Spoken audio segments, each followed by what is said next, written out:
Olá, meus irmãos e minhas irmãs. Que a paz de Jesus esteja em nossos corações. Hoje nós vamos tratar de um tema que mexe com a imaginação, mas acima de tudo, com a consciência. Os exilados da capela, conforme apresentado por Edgar Darman. Mas eu já começo com um convite. Não encarem essa narrativa como algo distante, como uma história de outros espíritos, porque no fundo, nós estamos falando de nós mesmos. Segundo a obra, há cerca de 65 mil anos, um movimento profundo ocorreu no plano espiritual. Um grupo imenso de espíritos, cerca de 25 bilhões, foi afastado de seu mundo de origem.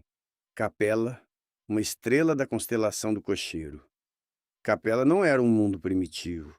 Pelo contrário, era um mundo já mais avançado, tanto científica quanto intelectualmente. Mas havia um problema.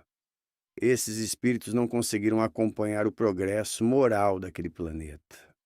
E aqui está uma primeira reflexão importante. A evolução intelectual não garante a evolução moral. Podemos saber muito e ainda assim amar pouco.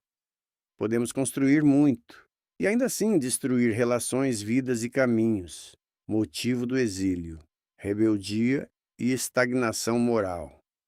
Esses espíritos, então, foram considerados rebeldes não no sentido de maldade absoluta, mas no sentido de resistência ao bem. Eles não quiseram ou não conseguiram se ajustar às leis de amor, de fraternidade, de responsabilidade coletiva. E a lei divina, sendo justa e educativa, não pune, ela redireciona. Então, o que aconteceu? Esses espíritos foram trazidos para um planeta ainda em estágio inicial. A Terra primitiva. Chegada à Terra, impacto na humanidade. A chegada não foi de uma vez só. Aconteceu em levas sucessivas. E esses espíritos, apesar de moralmente atrasados em relação à capela, eram muito mais avançados que os habitantes da Terra naquele momento. E é aí que algo muito interessante acontece. Eles trouxeram consigo conhecimentos que ajudaram a impulsionar o desenvolvimento humano. Agricultura, engenharia, organização social, astronomia, e passaram a influenciar civilizações antigas como egípcios, hindus, hebreus e até as tradições ligadas à Atlântida. Ou seja, mesmo em condição de exílio, eles foram instrumentos do progresso. Reflexão profunda. Isso nos ensina algo muito bonito. Deus nunca desperdiça ninguém. Mesmo um espírito em queda ainda pode ser útil. Mesmo alguém em erro ainda pode colaborar com o bem. O Projeto Adão, reencarnação como ferramenta de evolução. A obra também traz o conceito simbólico do chamado Projeto Adão. Não se trata de um único homem, mas de um processo. É a reencarnação desses espíritos na Terra, iniciando um novo ciclo evolutivo. Eles passaram a viver aqui, nascer, morrer, aprender, sofrer, amar, errar e tentar de novo. E com isso ajudaram a elevar o padrão da humanidade terrestre. Mas percebam, isso não foi fácil, porque junto com o conhecimento vieram também o orgulho, a vaidade, a ambição, a tendência ao domínio. E isso explica muitos dos conflitos da história humana. Contexto espírita. Dor como instrumento de evolução. Dentro da visão espírita, esse processo é profundamente educativo.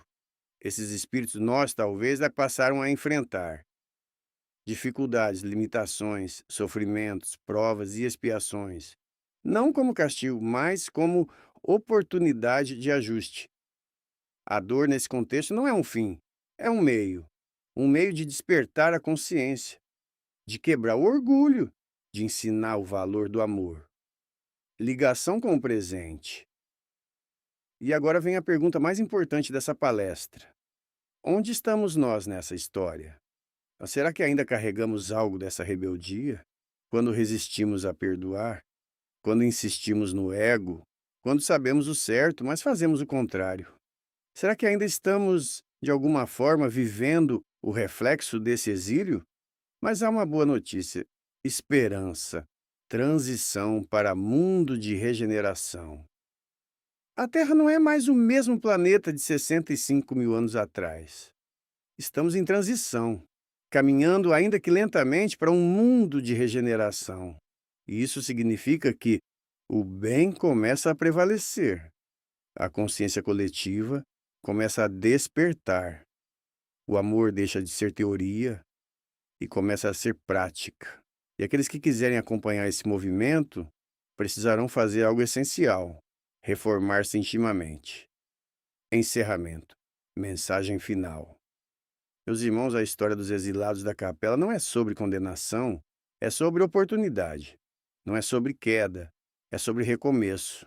E talvez, só talvez, nós sejamos parte dessa história. Mas não importa de onde viemos. O que importa é para onde estamos indo. E, principalmente, quem estamos nos tornando.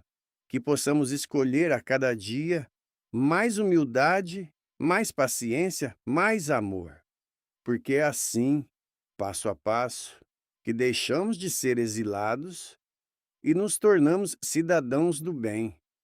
A Casa Espírita Batuíra e Veneranda realiza suas atividades exclusivamente no ambiente virtual, por meio do YouTube, não havendo encontros presenciais. No momento, não dispomos de uma sede física, mas seguimos unidos em espírito e propósito. Convidamos você a curtir nossos vídeos, deixar seu like, inscrever-se no canal, compartilhar e também registrar seu comentário. Será uma alegria imensa poder interagir e responder a cada mensagem com carinho. Fiquem com Deus!